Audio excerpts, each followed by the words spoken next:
PTSD, so that's a very important thing. And also, I'm not used. Well, yeah, loud noises trigger me and like trigger my fight or flight, especially if I'm in a deep sleep. So when I heard a loud noise from a deep sleep, I gasped awake and I said, fuck!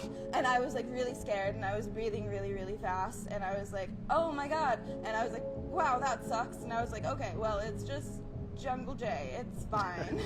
It's fine, I'm safe, I'm in my home. And that was after the first sound. And then I was like, okay, like that sucks. I'm really panicked because there was a loud noise, but it's okay.